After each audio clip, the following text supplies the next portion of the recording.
Oh, all right. How are you, Moses? I am well, very, very happy and excited to be here with everyone. Yeah. It's so nice to see everyone join us. Yeah, Oh, I'm always very humbled that people want to spend time with me. It's just I strange to me, but know. so It's I'm really I'm very amazing. grateful for that. We're all happy to spend time with you. There's a lot of things that everyone has something really interesting to share. So Yeah, I'm happy you're here. thank you. Okay, I'm gonna get started soon. Okay, so this is the last talk that we're gonna have, and then right after this, we're gonna be doing a little informal panel session with myself, Alyssa, and Lukman, the team, and then we're done for the day. So yeah, Moses. All right. So quick intro to the session. Thank you for joining us, and welcome back to the summit for those of you who have joined us for the earlier sessions. I am Sabrina, the co-founder of Calm Collective. So today we're going to be talking about some mental health management strategies. If you've missed the earlier sessions, feel free to sign up for the premium access ticket where you can see the replays, and these will be up about in a couple of days' time. And yeah, so today we have Moses. He's a transformation coach with Liminal Partners, and he'll be sharing on stepping into the invitation of the pandemic. So before we dive in, I want to let you know that we will have some time at the end of the session to take your questions. So please feel free to share your questions in the Q&A section below here or in the chat panel. And yeah, I'll hand it over to Moses. Thank you. Perfect. Thank you so much, Sabrina. And I think good afternoon to most of you, or if you're from elsewhere in the world, also welcome. Good morning, good evening. My name is Moses, and I'm a transformation coach. And the heart of my work is really to help people to raise consciousness and step into the change that they want to see in themselves firstly, and then into the world. And today I hope to share a few insights or share a few frameworks that I have that I sincerely hope will benefit you. I want to acknowledge that there's been many great sessions earlier today on journaling, meditation, and other things, and I will draw from some of these modalities today as well. So the style of this talk, if you would call it one, is going to be, there's going to be a bit of theory, a bit of frameworks, but it's going to be very immersive, and I invite you to really use this time almost as a space for yourself to reflect, almost as a space for yourself to be present to yourself and what's coming up inside of you and outside of you as well. So let me just share my screen. All right. Do you guys see my screen well? Okay, great. So the title of today's talk is called The Great Reset, and it's really around stepping forth into the invitation of the pandemic. That might sound very strange, but I think this is going to be focused around, of course, you apply mental health strategies, but how do you really embrace this current time? So there's just going to be three things for today. I will help all of us, including myself, arrive. We'll have a short, just sort of grounding practice. And then there'll be a bit of a poll, a word cloud, to just help us to arrive together as a room. And then we'll move into the invitation, and I'll talk about the three invitations of this time. And then thirdly, we'll kind of go forward with some commitments, personal commitments from this session. So I'm just going to stop sharing my screen for a moment. And I just want to invite everyone, wherever you are, just to take this next minute or two to ground. And you're invited either to go through this practice with me, or if you want to just stretch, you're welcome to do that as well. But let's just start the practice. So inviting you just to be in a physical position that feels solid, grounded, and spacious. It's helpful to have your back straight and your body relaxed. And if you like, just closing your eyes or having them slightly open if that's comfortable.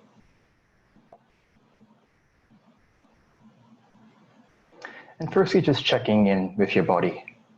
How does your body feel in this moment.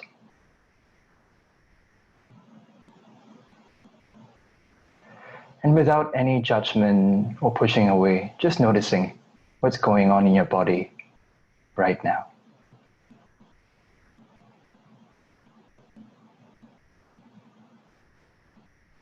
And now just bringing your attention to your breathing. Breathing in, you're aware that you're breathing in, and breathing out, you're aware that you're breathing out. Just breathing naturally, in and out. And if you like, on the out breath, just relaxing, releasing any tension, if you can, with a sense of gentleness. And on the in breath, creating a sense of spaciousness. In breath, spaciousness. Out breath, relaxation.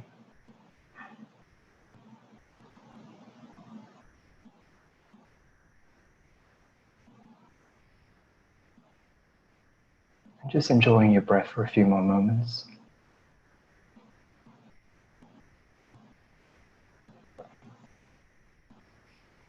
And now inviting into your mind, what is one thing that has given you a sense of hope in the last week or two? Just allow that one thing to arise in your mind. And without ending this practice formally, just opening your eyes, bring yourself back to the room, and we'll get started with our first short activity. So I would like you to, either using your mobile browser or your browser on your computer, just go to the URL. And if Sabrina could paste it in chat, that would be great. polev.com/MosesM110. And I want you to respond to the question. It's going to be completely anonymous. What is one thing that gave you a sense of hope this past week? And no need to rush to do that. Just taking your time. And we'll just give ourselves maybe a half minute or a minute to do this.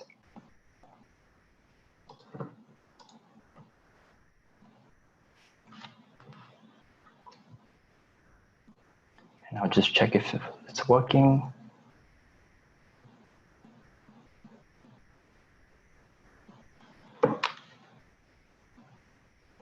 Family, responses are coming in. Food, home cooked, togetherness, learning, the environment. Food, that seems to be a theme that's emerging. More food, love, goals.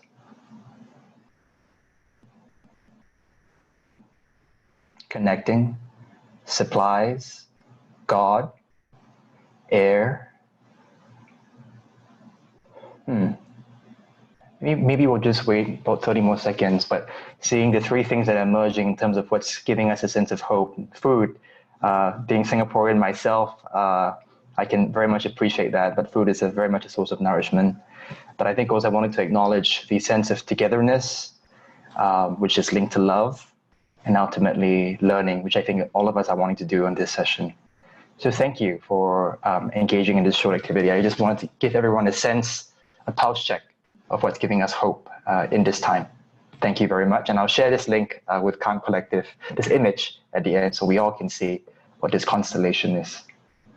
So building on the theme of hope, let's move on. So I wanted to say that what I'm about to share with you draws from three bodies of work.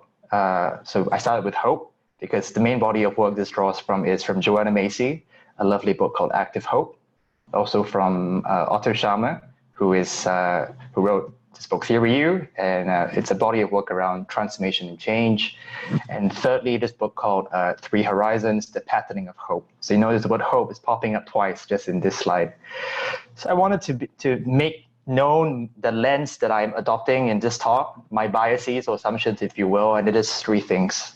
And the first thing is you and me, all of us individually are agents of change.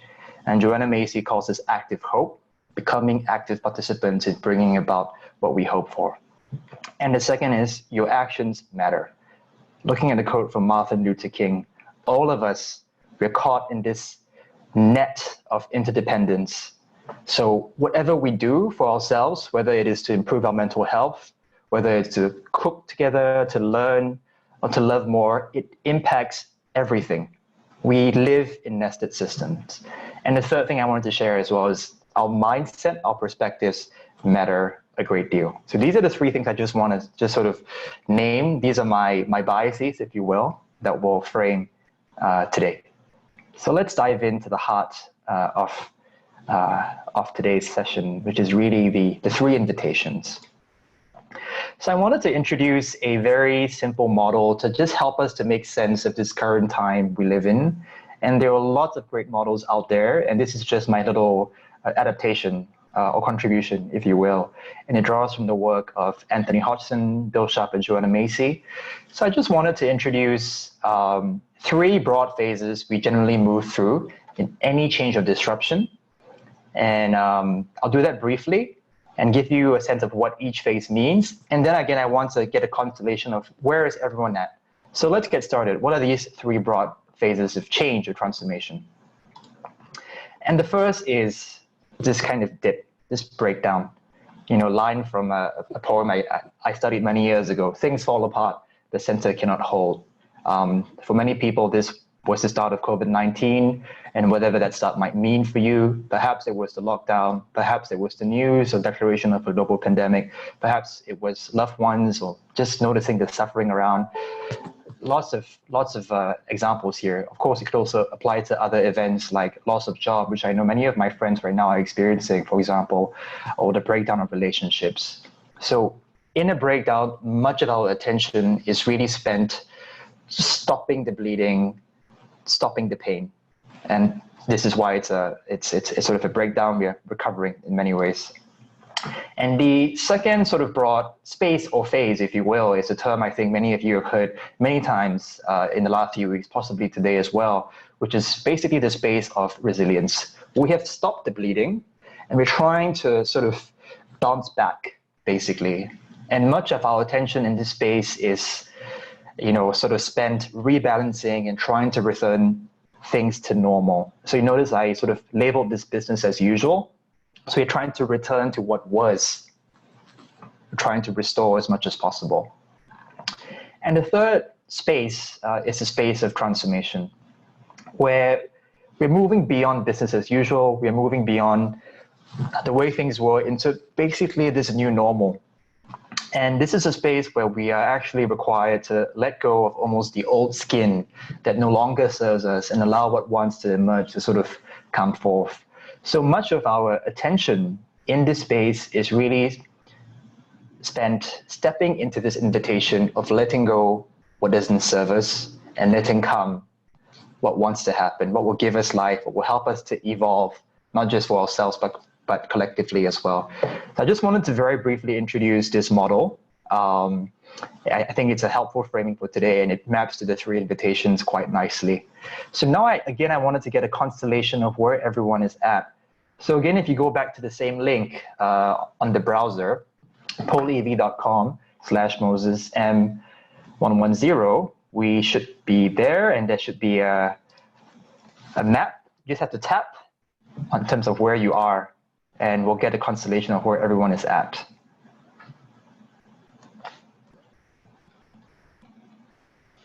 And once you've done that, you've tapped it on the browser, just come back to the main Zoom screen and just start noticing what is the patterns that are emerging.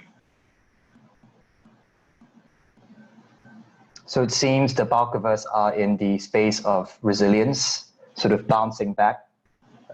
A good many as well in transformation, and some of us are still in that space of trying to stop the pain, stop the wounding. So I'll just give this 10 more seconds to see if anyone else needs to respond. But wherever you are, I just wanted to say that it's absolutely perfect. And in fact, very often we go through this cycle over and over again. It could be within a day, it could be within an hour, or even a shorter period of time. But it's interesting to note for all of us, most of us are sort of trying to bounce back, and some of us are already emerging into this space of transformation, while some of us are still trying to, recover from the breakdown. So thank you for sharing this map.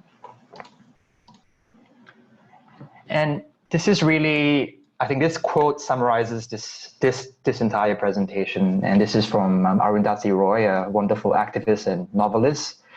And she says, historically, pandemics have forced humans to break with the past and imagine their world anew. This one is no different.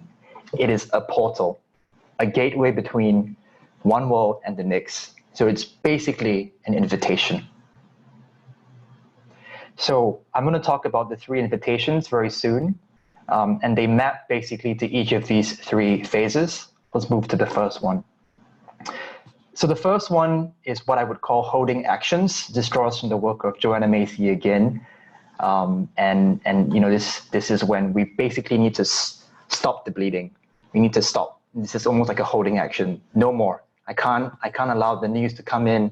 I can't allow the suffering to come in. And I need this pain to stop. And at the same time, holding actions also involve not just stopping our pain, but honoring our pain. That's a big part of it. I think what is often overlooked in our culture and society is that we simply try to stop and push away something that is difficult to be with, especially there's a lot of things these days in this context. But a big part of what I wanted to focus on today is the importance of honoring our pain. And what do I mean by that? The most read article in Harvard Business Review's history ever, published on March 23rd, 2020, is an article called "That Discomfort You're Feeling is Grief." So this is a publication that attracts all kinds of people, but in particular, business types, alpha types, so on and so forth. I'm not saying they're the only people, but there's a particular demographic. This became the most read article in HBR's history.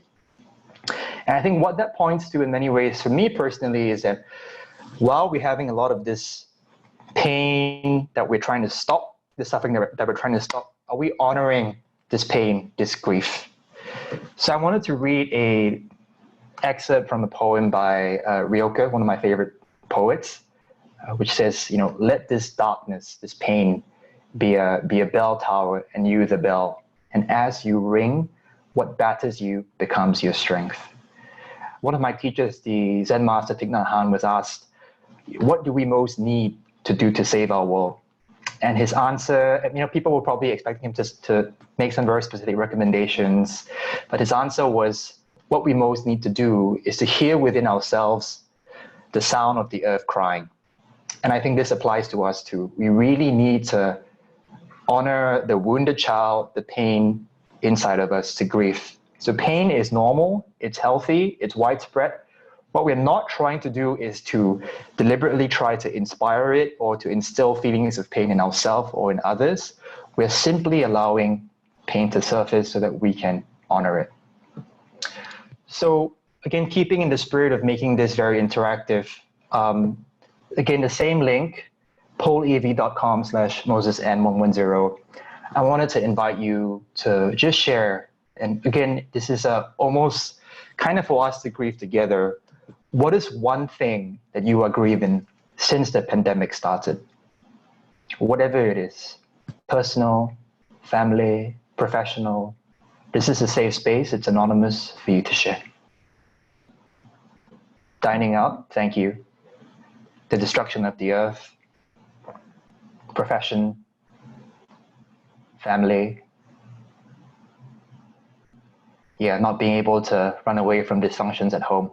Thank you. Physical connection, interaction, loneliness, money and loss of income, personal mental illness and family pressure, the ability to move, the freedom, Donald Trump, not being able to travel to see loved ones you've been looking forward to see. And we'll just do maybe a few more work, maybe too little, too much, not being able to see friends, humanity, a condition of migrant workers, and physical space.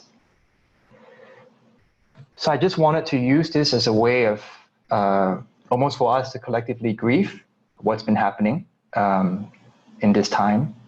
But I think the invitation is also for us individually, moment by moment, to step into honoring our pain. Don't just stop at stopping the pain, but call it by its name and allow it to almost sit in the living room of your heart. Allow it to be there. Of course, if it gets too difficult, do that later. So I just wanted to land this point with all of you. Thank you for that honest and vulnerable sharing. And what I did want to say is that, so we start with holding actions. We stop the bleeding. We honor our pain. That's critically important. It saves lives. And I cannot emphasize that more. But by themselves, if we only stay there, we will spend all of our energy self-regulating. So to move beyond self-regulation, the second invitation is really around, what are life-giving practices that allow you to bounce back and to bring you back into balance. I didn't want to spend too much time here because I think there's been a lot of great offerings on resilience out there. But perhaps if you could just open up Zoom chat and just respond to a very simple question. What is one practice that helps to bring you back to balance in this time? And please select send to everyone, meaning panelists and attendees. I just want to get a quick sense of what are some practices that people are adopting in this time. Meditation, yoga, meditation, more meditation, energy healing, more meditation as well, exercise, mindfulness, music, prayer, yoga, pausing. Great. So thank you for sharing that. And I think these are great things. And, once we stop the pain, we have these holding actions, and then we start to build these life-giving practices, these practices that help us to bounce back, to give us life. And there are lots of examples shared already in the chat and many good resources out there. So I didn't want to spend that much time here today. But what I did want to say is, once you've done this, again, this is sort of a rethinking of your routine, rethinking of your practices, your habits, the structures, whether individually or for your family or for your organizations. By themselves alone, this is not enough. Like holding actions, these structures and practices won't take root without deeply ingrained values or consciousness, whatever you want to call it, to sustain them. So this brings us to the third invitation, which is really the invitation to raise consciousness. And in many ways, this arises in our heart mind, whatever that means to you, and in the way that we look at the world, which again arises from this. It may involve insights from meditation. Many of you were sharing that as a practice that you're doing. It may draw from the wisdom traditions, and it also may draw from the wonderful revolutions in science as well, and psychology, for example, neuroscience. But the key thing here is that we're really paying attention to the inner frontier of change. We are giving ourselves the chance to let go of our old skin, look at the world in a new way. So, this is a kind of pretty massive image of the stars, or if you will, but it's sort of in this quote, not looking outside, looking at something new, but having new eyes to look at the world. So what I did want to do right now is actually to invite us to do a very short guided journaling practice. And I'll stop my screen share for a moment. So I acknowledge that journaling has been done as a modality for today, but I wanted to combine journaling and a bit of a guided mindfulness practice just to allow us to see what wants to emerge, what is the transformation that wants to happen in our lives. So I'll just give everyone maybe 30 seconds. It's helpful if you have a piece of paper and a pen or a pencil. Of course, if you don't have that, you can type it out as well. But if you need to go grab that, now's a good time. And I'll just give us about 20 more seconds to do that. And it's just 10 very simple questions. I'll share the questions at the end, so don't worry about it. And the trick to journaling is just pick up the pen, put it down on the paper, and start writing. Or put your hands on the keyboard, start typing. Don't overthink it. Allow your intuition to emerge.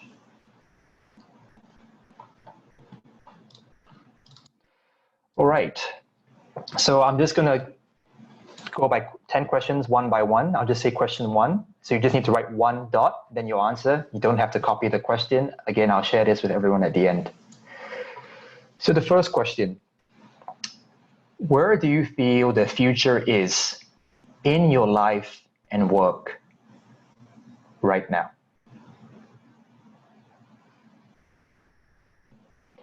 Where do you feel the future is in your life and work right now?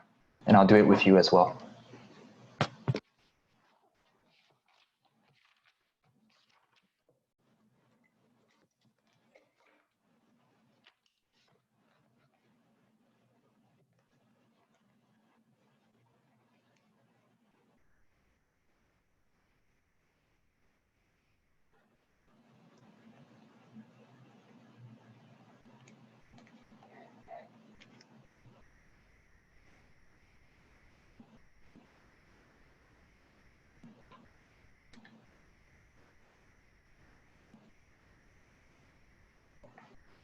Just taking 10 more seconds.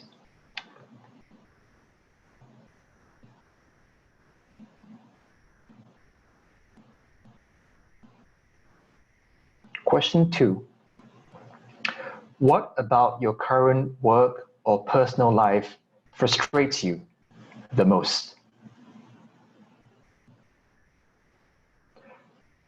What about your current work and or personal life frustrates you the most?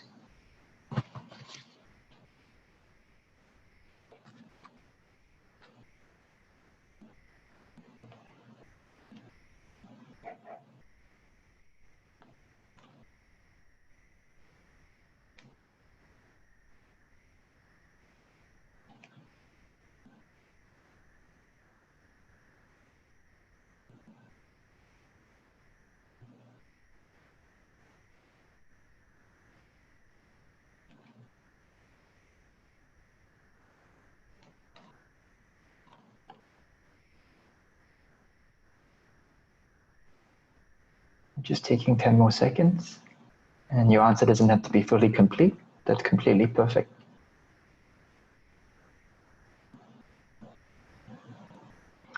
Question three, what are your most important sources of energy and happiness in your life and work?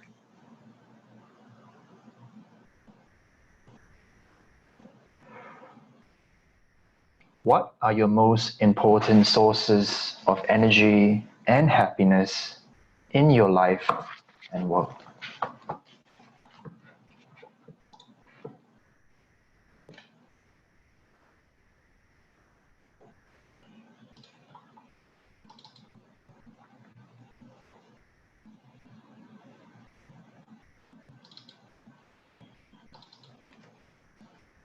Just taking 10 more seconds.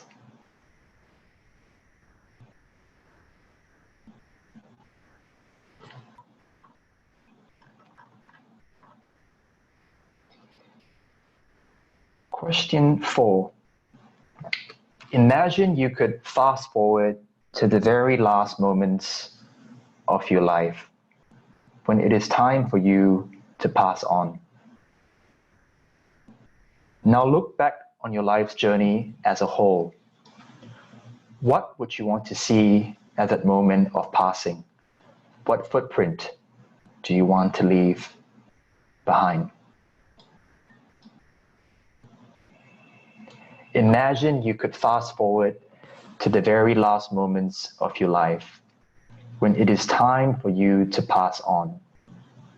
Now look back on your life's journey as a whole. What would you want to see at that moment?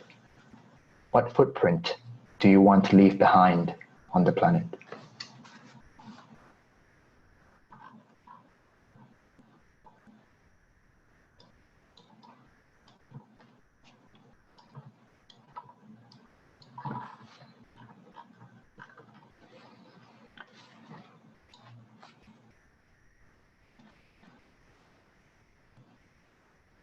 So we're going to do a very short guided mindfulness practice now, just to help us to step into the transformation we want to see. So just put your journal and or your paper and pen aside for a few minutes, and I'll guide us through a short practice.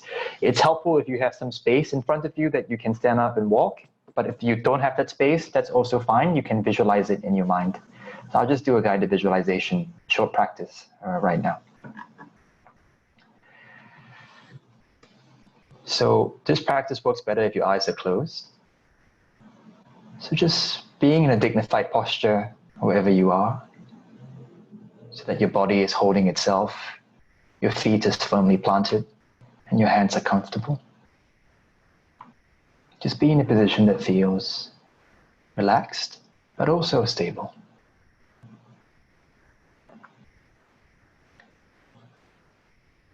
Just take a deep breath and relax. Move your attention towards your feet, to the lower part of your feet. And if you can, try to notice the connection from your feet downwards. If we were trees, it's almost like we would have roots going down.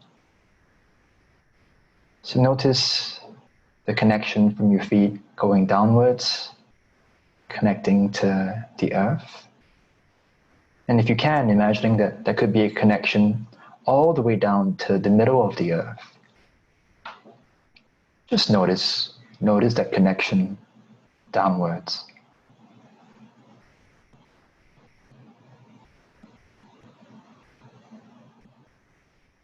Feeling grounded, rooted.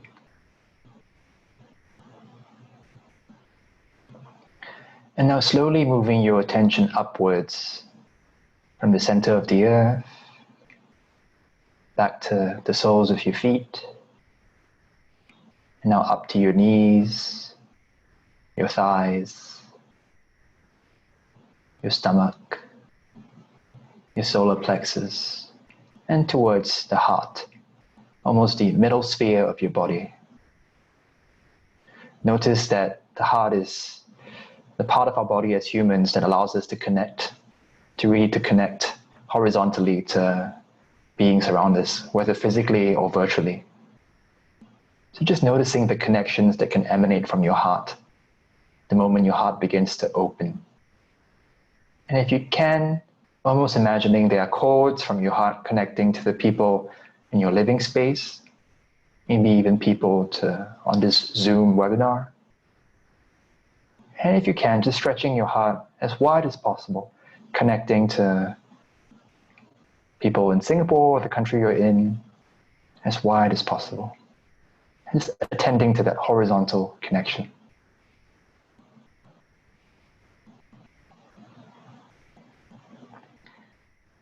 And just taking in that connection. And now moving your attention upwards from your heart, up to your neck, your face, your head, and just attend to almost the space above your head. So this connection upwards. And if you can, just attend to this connection and noticing that the sky is a place of possibility, this connection vertically upwards. So connecting to this sense of possibility.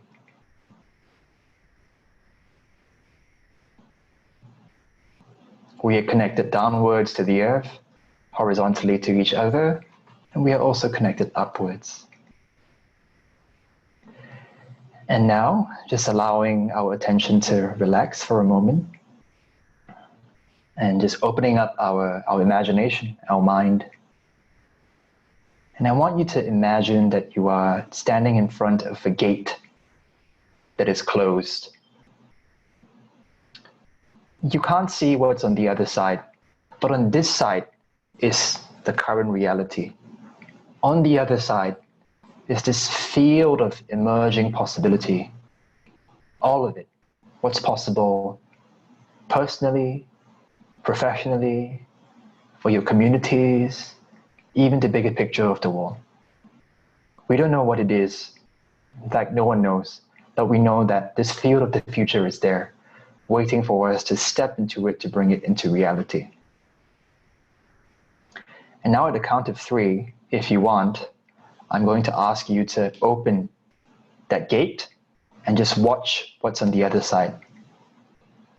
1, 2, 3. Now open that gate. Just noticing what's on the other side without any judgment,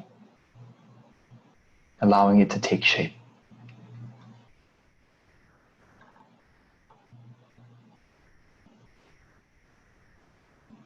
And whatever is taking shape is good. It's the material you're working with. If you want, you can add some detail, perhaps some colors, even some smells. And now at the count of 3, if you want, I'm going to invite you to stand up, either physically or in your mind, to step into this gate, taking 2 small steps forward. 1, 2, 3. Stand up and cross the gate. Step into this field of the future.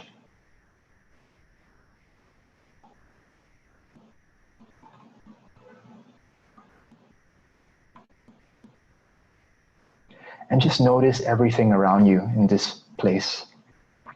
Notice your own way of being, showing up here. Perhaps there are people there, perhaps there are more than human beings there as well, whatever it is. Just noticing what's there in this field of the future.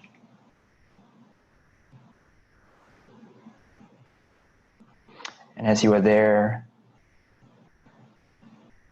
what are you noticing about yourself? What's different about you? What's the essence of this future place that you're standing in?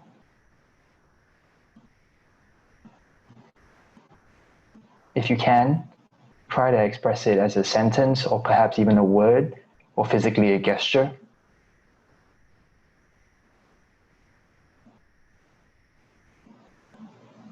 And also, finally, from this future place, what is one piece of advice you would give to your current self?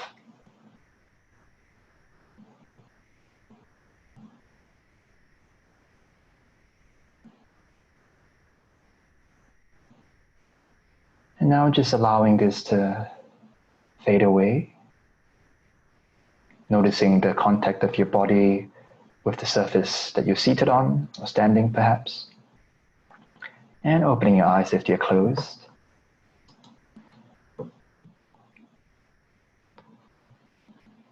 So I'm just going to give us 1 or 2 more questions because I want to leave some time for Q&A just to harvest this experience. So the 5th question is, from the future point of view, what advice have you given to your current self?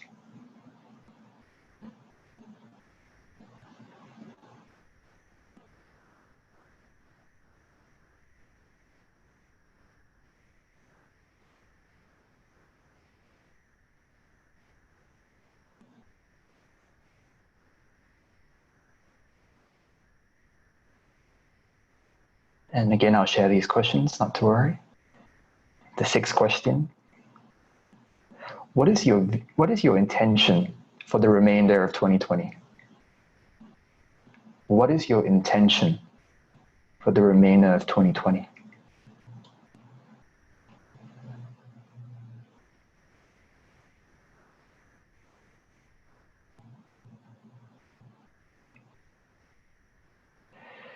All right, if we had more time, we could go a bit deeper here, but I think we have to complete here. So I'll just share a few last final things. So I just wanted to invite everyone, again, going back to that same link, polev.com/MosesM110, and this doesn't have to come from our session right now, but from something else. What is one commitment that you would like to make for yourself moving forward?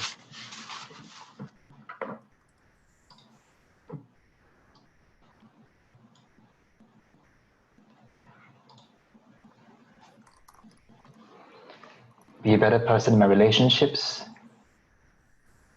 retraining, clearer boundaries, be more patient with my loved ones, loving myself and be much kinder to myself more. Thank you. Be a better person in my relationships. And I think we'll just complete here in the interest of time. Would love to see what else is coming up for all of us. But I wanted to end with this quote again, and I'll read it in its full form, and then I know we'll have to go to Q&A. And this is a full quote. Whatever it is, coronavirus has made the mighty kneel and brought the world to a halt like nothing else could. Our minds are still racing back and forth, longing for a return to quote-unquote normality, trying to stitch our future to our past and refusing to acknowledge the rupture. But the rupture exists. And in the midst of this terrible despair, it offers us a chance to rethink the doomsday machine we have built for ourselves. Nothing could be worse than a return to normality. Historically, pandemics have forced humans to break with the past and imagine their world anew. This one is no different. It is a portal, a gateway between one world and the next. We can choose to walk through it, dragging the carcasses of all our prejudice and hatred, our avarice, our data banks and dead ideas, our dead rivers and smoky skies behind us. Or we can walk through lightly, with little luggage, ready to imagine another world and ready to fight for it. So with that, I wanted to end and say thank you so much for spending this time with me. I think we have one question that's come in. How does one honor pain? And I'll just take that and see if there's anything else coming in. The whole idea is, in our world, we generally have one of three responses: fight, flight, or freeze. It's the same with pain. We fight it, we freeze when we feel the pain, or we flee from it. So honoring pain is actually a fourth response, where we want to almost invite it to be with it. And if you imagine your heart as a living room, when you have a difficult emotion coming up, for example, pain or suffering, you can name it. I feel suffering, I feel pain, and just be with it. Notice it without any judgment and be with it. And of course, if you do need more support, whether it's through mental health support or a friend or something else, or journaling as was covered today, that can be helpful as well. But what you want to do is every time it arises, just recognize it, name it, be with it, and it will slowly fade away, slowly but surely. Should I take one more question, Sabrina? Yeah, sure. Maybe one more, just one more. Yes. Yeah. Sure. Let me see. There's a few more. There's three here. Let me see which one to take. I'll take this one. If I made and pinned up a vision board that I made in Jan 2020, what should I do with it? When some of the visions seem even more unattainable than they really are, should I remove it? That's a great question. I don't have a straightforward answer for you here, but I invite you to reflect on what do you want to let go of, and perhaps what do you want to keep, and what new wants to emerge. Reality has changed very dramatically for most of us in the last 2 months to 3 months or so. So perhaps it's a good opportunity to just revisit. It's something I've had to do in a similar vein as well. And Amanda, I'll share the 10 questions with the team, and you'll definitely get it, not to worry, beyond this session. Mm-hmm. So I think that's all the time we have. Thank you very much. All right. Thank you, Moses. Thanks for joining us. And thank you, everyone else, for attending the sessions today.